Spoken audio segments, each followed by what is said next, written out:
Morning students. இன்னைக்கு நம்ம பார்க்குற டாபிக் இந்த அனிமேலியாவோட கிளாஸ்ல பார்த்தோம். அதுவே நம்ம கிளாசிஃபிகேஷன் ஆஃப் அனிமேலியாவில் திரும்ப என்னென்ன கிளாசிஃபிகேஷன் அப்படின்னு பார்க்குறோம். இந்த அனிமேலியா அப்படிங்கிறதுனா கிங்டம் அனிமேலியா அப்படின்னு சொல்லக்கூடியது. இந்த கிங்டம் அனிமேலியாவை 2 சப்கிங்டம்ஸாக பிரிக்கிறோம். 2 சப்கிங்டம் துணை தொகுப்புகளாக பிரிக்கிறோம். இந்த விலங்குலகம் அப்படின்னு சொல்லக்கூடியது வேற 2 துணை தொகுதியாக பிரிக்கிறாங்க. ஒன்று பாராசோவா, இன்னொன்று ஹியூமன்டோசோவா. இந்த animal kingdom is divided into 2 subkingdoms called Parasaur and Eumetasaur. Parasaur means multicellular animals. They do not form tissues and organs. அதே சொல்லுவாங்க subkingdom 1 Parasaur அப்படி என்ன சொல்றாங்கன்னா that is also multicellular animals. இது என்னது பல செல்லான உயிரினங்கள் தான். இது என்ன இருக்காது they are loosely arranged cells. The cells are arranged loosely. இந்த செல்கள் எப்படி இருக்கும் அப்படியே லூஸா அரேஞ்ச் ஆயிருக்கும். இங்க tissues அப்படிங்கிற அமைப்பு இருக்காது. அதாவது சொன்னா do not form tissues. That is called Parasaur. ரெண்டாவது சப்கிங்டம் அப்படி சொன்னா Eumetasaur. Eumetasaur அப்படின்னா that is also multicellular organism. இதுவும் என்ன சொல்றாங்க multicellular organism தான்.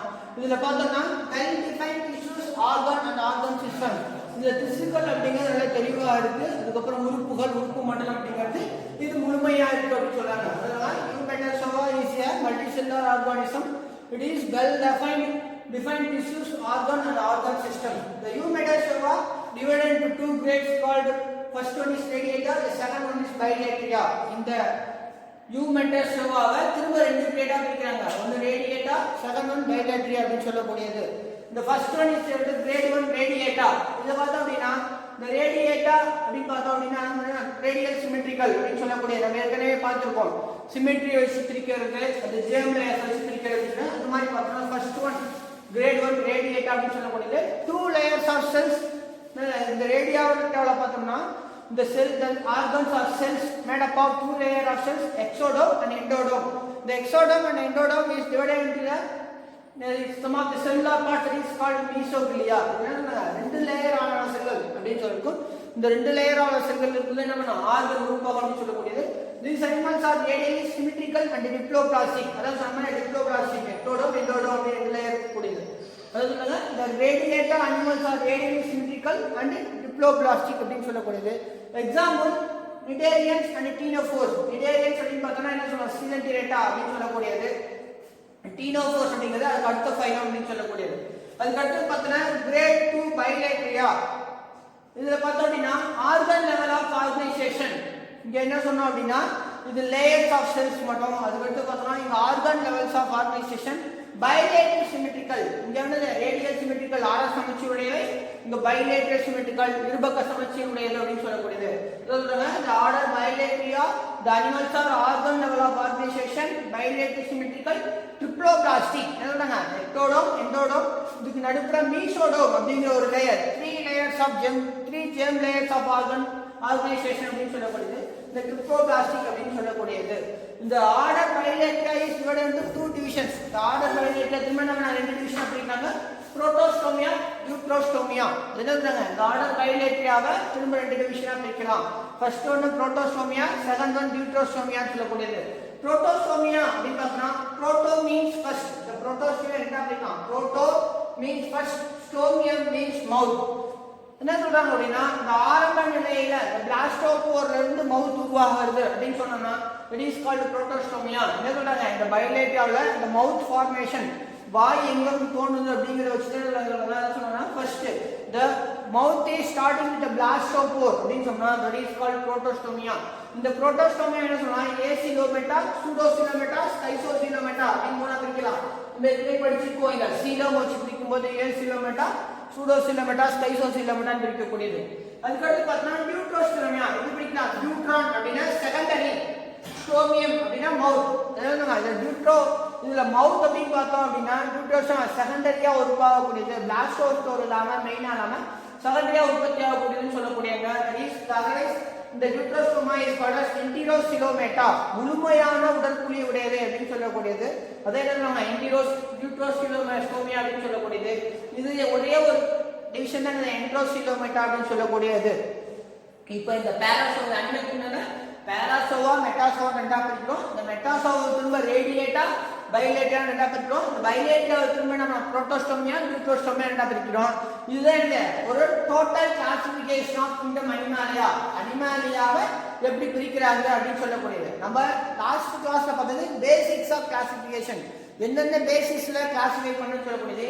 இங்க பார்த்தோம் அப்படின்னா இந்த அனிமாலியாவை எப்படி கிளாசிஃபிகேஷன் பண்ண சொல்லக்கூடியது. நம்ம லாஸ்ட் கிளாஸ் சொன்னதும் இந்த கிளாஸ் சொன்னதும் பார்த்தோம்னா உன்னோட புக்ல எப்படி இருக்கும், ஒரு ஃப்ளோ சார்ட் மாதிரி கொடுத்துருப்பாங்க. அது எல்லாமே நீட்டா ஒரு ஃப்ளோ சார்ட் மாதிரி கொடுத்துருப்பாங்க. அதை பார்த்தோம் அப்படின்னா நமக்கு இது தெளிவா புரியும்.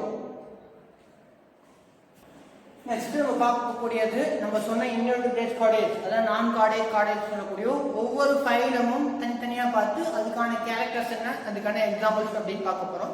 இது ஃபர்ஸ்ட் பார்த்தோம் அப்படின்னா நான் கார்டேஜ் என்னன்னா இன்வெர்டிபிரேட் சொல்லக்கூடிய இன்வெர்டிபிரேட் முதுகெலும்பு அற்றவைகள். கார்டேட்டா அப்படின்னா முதுகெலும்பு அப்படின்னு சொல்லக்கூடிய, நான் கார்டேட்ஸ்னா இந்த வெர்டிபிரேட் காலம் இல்லாத முதுகெலும்பு அற்றவை அப்படின்னு சொல்லக்கூடியது.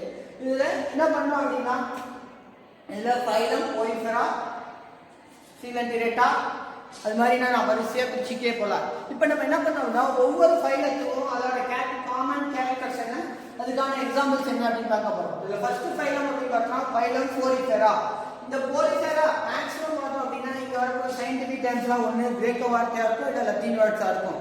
இதை இங்கிலீஷ்ல டிரான்ஸ்லேட் பண்ணும்போது அதுக்கான கரெக்டான மீனிங் வரும். இப்போ இந்த போரிஃபெரா அப்படிங்கிறத ரெண்டா பிரிக்கலாம். போர் ஃபெரே, அதாவது போரஸ் ஃபெரே அப்படிங்கிறது. போரஸ் அப்படின்னா போர் ஃபெரே அப்படின்னா சொல்றார். போர் பியரர் அப்படின்னு சொல்றாங்க. துளை உடலிகள், தன்னோட உடம்புல நிறைய துளைய விடக்கூடியது. தமிழ்ல என்ன துளை உடலிகள் அப்படின்னு சொல்லக்கூடியது. இது பொதுவா மேக்ஸிமம் பார்த்தீங்கன்னா ஸ்பாஞ்சஸ் எல்லாமே என்ன இருக்கும், ஸ்பாஞ்சஸ் சொல்ற மாதிரி அந்த மாதிரி இருக்கக்கூடியது. மோஸ்ட் மேக்ஸிமம் அக்வாட்டிக், எல்லாமே தண்ணியில் இருக்கக்கூடிய உயிரினங்கள். அக்வாட்டிக் மெரைன், கடல்வாழ் உயிரினங்கள் அப்படின்னு சொல்லக்கூடியது. இதோட உடம்பு பார்த்தோம் அப்படின்னா ஏசிமெட்ரிக்கல், இந்த சிமெட்ரி இல்லாம அந்த சிமெட்ரிக்கல் சமச்சீர் தன்மை இல்லாம இருக்கக்கூடியது. Some of the fresh waters, ஒரு சில பட்டு mostly marine waters, some of the fresh water, ஒரு சில உயிரினங்கள் மட்டும் ஃப்ரெஷ் வாட்டரா இருக்கும். This is the primitive multicellular organism. Porifera அப்படிங்கிறது பிரிமிட்டிவ், முதல்ல தோன்றிய பல செல் உயிர்கள். புரோட்டோசோவாவுக்கு அப்புறம் ஃபர்ஸ்ட் தோன்றது பிரிமிட்டிவ் அப்படின்னா ஆரம்ப நிலை, முதல்ல தோன்றியது பிரிமிட்டிவ் மல்டிசெல்லுலார் ஆர்கானிசம் அப்படின்னு சொல்லக்கூடியது. இதுல முக்கியமா பார்த்தோம்னா இந்த water transport system, otherwise is called canal system. இதுல பார்த்தா அப்படின்னா இந்த போரிஃபெராக்கே ஒரு குறிப்பிட்ட கேரக்டர்ஸ் பார்த்தோம்னா இந்த வாட்டர் டிரான்ஸ்போர்ட் சிஸ்டம் அப்படின்னு சொல்லக்கூடியது, கெனால் சிஸ்டம் அப்படின்னு சொல்லக்கூடியது. இது என்ன மெரைன் வாட்டர் இருக்கக்கூடியது. இதுனா இதோட உடம்புல தண்ணி நுழைஞ்சி வெளியில வரும். இப்ப இந்த வாட்டர் வழியா தான் தனக்கு தேவையான உணவுகள், இந்த வாட்டர் தனக்கு தேவையான உணவுகள் எடுத்துக்கும், தன்னோட கழிவு நீக்கத்தை வெளியேற்றும், ஆக்சிஜன் எடுத்துக்கும். அது மாதிரி முக்கியமான ஒரு சிஸ்டம் அப்படின்னு சொல்லக்கூடியது கெனால் சிஸ்டம், கால்வாய் பண்டலம் அப்படின்னு சொல்றாங்க.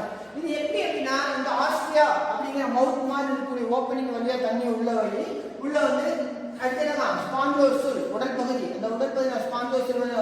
அதுக்கடுத்து பார்த்தோம்னா ஆஸ்டியோபோர் அப்படிங்கிற இந்த துளைகள் வழியாக வாட்டர் வெளியேறும். அதுதான் என்ன சொன்னா வாட்டர் கெனால் சிஸ்டம் அப்படின்னு சொல்லக்கூடியது. ஆஸ்ட்ரியா வழியா உள்ள வந்து ஸ்பாஞ்சோசலுக்கு போய் ஆஸ்டியோபோர் வழியா வெளியில போயிடும். அப்ப என்ன தண்ணி மவுத் மாதிரி பகுதியில் வந்து உள்ள வெளியே போறதுனால அந்த வாட்டர்ல வரக்கூடிய எல்லா உயிரினங்களை எடுத்துக்கும், ஆக்சிஜன் எடுத்துக்கும். அதே மாதிரி தன்னோட எக்ஸ்கிரீஷனையும் இந்த தண்ணி வழியாக வெளியே எடுக்கும் சொல்லக்கூடியது. இது இந்த போரிஃபெராவோட முக்கியமான பண்பு வாட்டர் கெனால் சிஸ்டம் அப்படின்னு சொல்லக்கூடியது. இதுல பார்த்தோம் அப்படின்னா பைனோசைட்ஸ், இதோட உடம்புகள்ல பார்த்தோம் அப்படின்னா என்ன இருக்கும், பைனோசைட்ஸ் அப்படிங்கிற செல்கள் இருக்கும். The body of the porifera is made up of pinocytes. It is called as spicules or spongin அப்படின்னு சொல்றாங்க. இதுக்கான எக்ஸாம்பிள் என்ன சொல்றாங்க அப்படின்னா சைகான், ஸ்பாஞ்சிலா, யூஸ்போஞ்சியா அப்படிங்கறதெல்லாம் இந்த போரிஃபெராவுக்கான எக்ஸாம்பிள். இதுதான் இந்த போரிஃபெராவுக்கு சேர்ந்த பகுதியை சேர்ந்த உயிரினங்கள் அப்படின்னு சொல்லக்கூடியது. அதுக்கு அடுத்தது பார்த்தோம்னா செகண்ட் ஃபைலம் அப்படின்னு பார்த்தோம்னா நிடேரியா. செகண்ட் ஃபைலம் அப்படின்னா நிடேரியா அப்படின்னு சொல்லக்கூடியது. Primitivity is called as coelenterous. இது என்ன முதல்ல coelenterata அப்படின்னு சொல்லிருக்காங்க. இப்போ அது என்ன சொல்றாங்க நிடேரியன்ஸ் அப்படின்னு சொல்லக்கூடியது. நிடேரியன்ஸ்னால ஒண்ணுதான், coelenterata அப்படினால ஒண்ணுதான். இதுல பார்த்தோம் அப்படின்னா all the animals are aquatic. எல்லா உயிரினங்களும் என்ன அக்வாட்டிக், நீரில் வாழக்கூடியதுதான். Some of them are sessile, some of them are free swimming. Sessile என்னது ஒரு இடத்துல நிலையா இருக்கக்கூடிய அசையாம, ஒரு சில பார்த்தா ஃப்ரீ ஸ்விமிங், ஒரு சில உயிரினங்கள் இருக்கும் ஒரே இடத்துல அப்படியே அசையாம இருக்கும். இன்னொரு சில உயிரினங்கள் ஃப்ரீ ஸ்விம்மிங்கா இருக்கும். அதே அங்கே முன்னாடி பார்த்தோம்னா இந்த Cnidarians are some of them are colonial, some of them are separate. இல்லைங்களா ஒரு சில உயிரினங்கள் செப்பரேட்டா தனித்தனியா வாழும், ஒரு சில உயிரினங்கள் காலனியா கூட்டம் கூட்டமா வசிக்கக்கூடிய தன்மையுடையது. இதுல முக்கியமான பார்த்தோம் அப்படின்னா இந்த Cnidariansக்கு ஒரு முக்கிய பண்புகள் பார்த்தா stinging cells or nematocysts கொட்டும் செல்கள் அப்படிங்கிறது ஒரு முக்கியமான பண்புகள். எதிரியிலிருந்து தன்னை காப்பாற்றிக்கிறதுக்காக இருக்கக்கூடிய ஒரு அமைப்பு தான் இந்த ஸ்டிங்கிங் செல்கள் அப்படின்னு சொல்லுவாங்க. இந்த stinging cells is called as nematocysts. இந்த ஸ்டிங்கிங் செல்ஸ் தான் nematocysts அப்படின்னு சொல்லலாம். இங்க நம்ம ஓரிஃபெரா அப்படிங்கிறது primitive multicellular organism சொன்னோம். இந்த Cnidarian also multicellular organism. that is அப்படிங்கிறது asymmetrical. இந்த diploblastic two layer அப்படின்னு சொல்லக்கூடியது, இந்த diploblastic membrane அப்படின்னு சொல்லக்கூடியது. இங்க தான் என்ன தன்னோட germ layers, embryonic germ layersல எண்டோடோம், எக்டோடோம், எண்டோடோம் அப்படிங்கிற டபுள் லேயர் உருவாகக்கூடிய ஃபர்ஸ்ட் அனிமல் அப்படின்னு சொல்லக்கூடியது.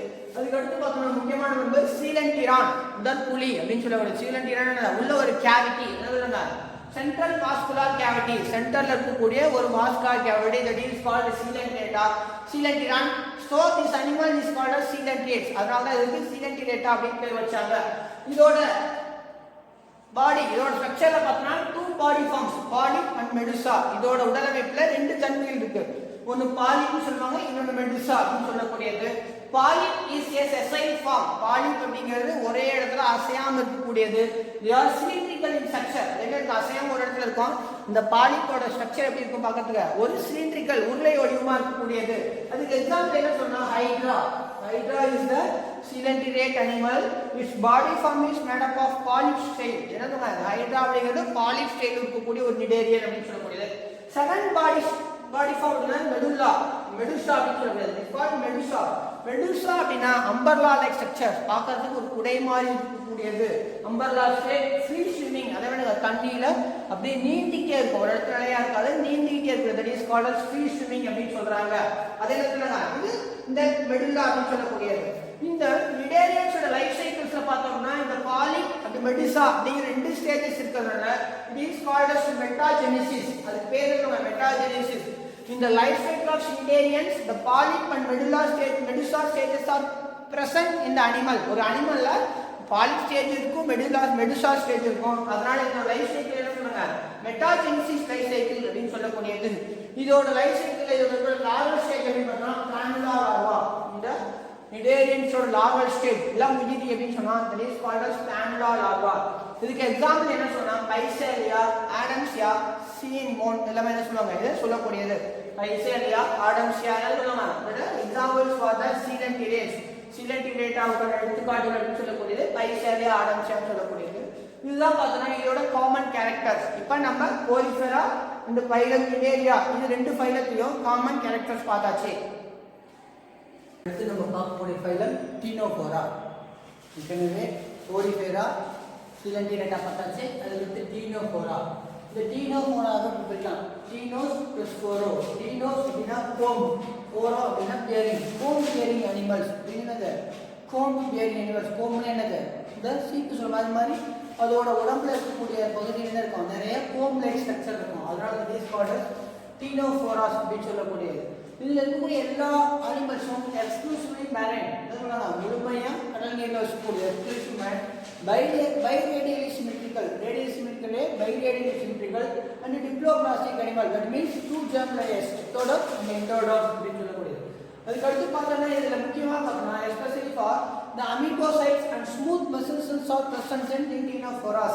இதுல இந்த உள்ள இருக்கக்கூடிய பாடியில பார்த்தா செல்ஸ் எப்படி இருக்குன்னா amebocyte cells, that means irregular sex shape of cells and smooth muscle cells are present. The animals Ctenophora containing animals they have smooth muscle cells, ரொம்ப சாஃப்ட்டான மசில்ஸ் உடைய அனிமல்ஸா இருக்கும்னு சொல்றாங்க. In this animal 8 comb plates are present in their body. 8 comb plates are present in their body. The comb plates are used for locomotion. Next is the special character for this Ctenophora is bioluminescence.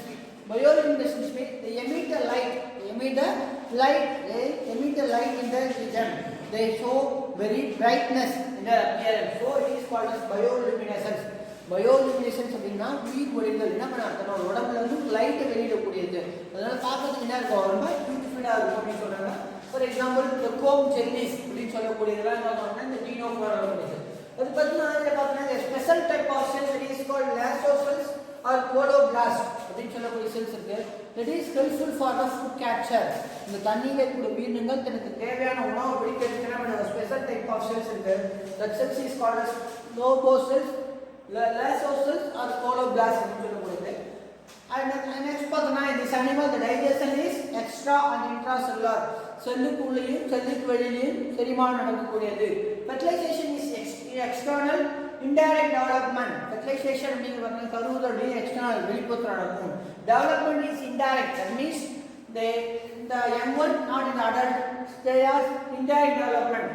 That means the larval stages in their life cycle. In the ctenophore larva that is called as Sipidipid larva. Sipidipid larva is a ctenophore larva. The examples are Pleuroplankton and Ctenophora. That means Pleuroplankton means comb jellies. இந்த Pleuroplankton ஓட structure பார்த்தோம் அப்படின்னா எப்படி உடம்புல இருக்கும் அது எப்படி பார்த்தா உங்களோட புக்ல டயகிராமா கொடுத்திருக்காங்க. It is a common features of phylum Ctenophora. ஒவ்வொரு ஃபைலத்தோட common features நம்ம பார்த்துருக்கோம். நெக்ஸ்ட் பார்த்தோம்னா phylum Platyhelminthes. The Platyhelminthes is divided into two separate into platy and helminthes. Platy means broad or flat. Helminthes means worm. Platyhelminthes na தட்டை புழுக்கள். Flat அப்படினா flat னா helminthes அப்படினா worm புழுக்கள் அப்படி சொல்லக்கூடியது. The phylum Platyhelminthes all the animals are dorsoventrally flattened. என்ன சொல்றாங்க இந்த Platyhelminthes phylum இதுல இருக்கக்கூடிய எல்லா உயிரினங்களும் dorsoventrally flattened இருக்கக்கூடியது. They are bilateral symmetrical triploblastic animal. Bilateral symmetrical and triploblastic animal. Triploblastic means ectodo, endodo and mesoglia in the germ layers. Next is also called Acoelomata. Acoelomata. Absence of coelom, that is called Acoelomata because the animals is flattened, no body cavity. There is no body cavity. So it is called as Acoelomata. And next in this phylum Platyhelminthes all the organisms are endoparasites. எல்லா அனிமலும் endoparasites. Endoparasites means they live inside the organism at a parasitic form. ஒரு உயிரியோட உடம்புக்குள்ள என்ன இருக்கும் parasitic form இருக்கும். இந்த endoparasitic they help in the hooks and suckers for a parasitic life. தன்னோட ஒட்டுண்ணி வாழ்க்கைக்கு அதோட உடம்புல இருக்கக்கூடிய இந்த கொக்கிகள் ஒட்டு முறுக்குன்னு சொல்லக்கூடிய hook and suckers are helpful for the parasitic adaptation. Next பார்த்தோம்னா இந்த parasites are mainly lived for the animal in the intestinal region or blood vessels. That is a parasitic form. In this Platyhelminthes phylum Platyhelminthes a special type of cells that is called flame cells. Flame cell அப்படின ஒரு செல் இருக்கு. That is used for excretion and osmoregulation.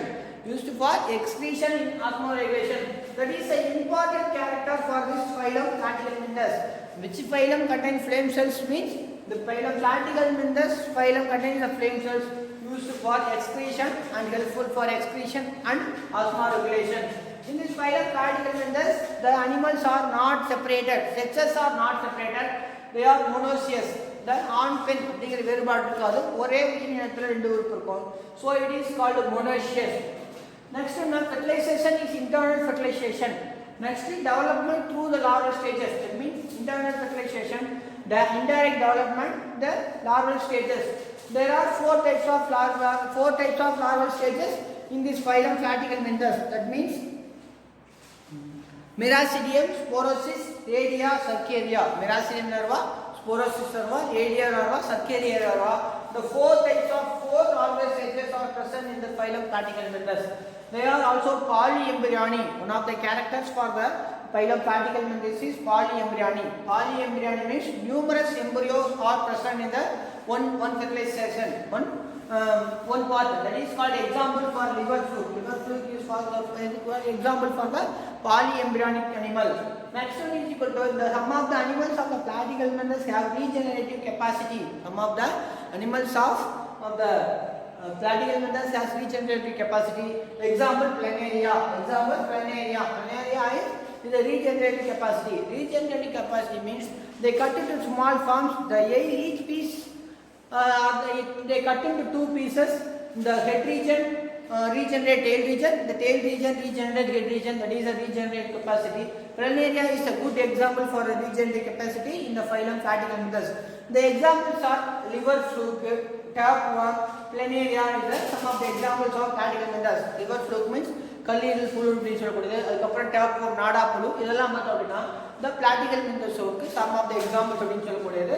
But is the common features of phylum platyhelminthes. இது வரைக்கும் பார்த்தோம்னா phylum porifera, phylum சிலடியேட்டா, phylum ctenophora, phylum platyhelminthes அப்படின்னு சொல்லிட்டு 4 ஃபைலத்தோட characters பார்த்துருக்கோம். நெக்ஸ்ட் கிளாஸில் அடுத்த ஃபைலத்தோட கேரக்டர்ஸ் பார்ப்போம். Okay, thank you.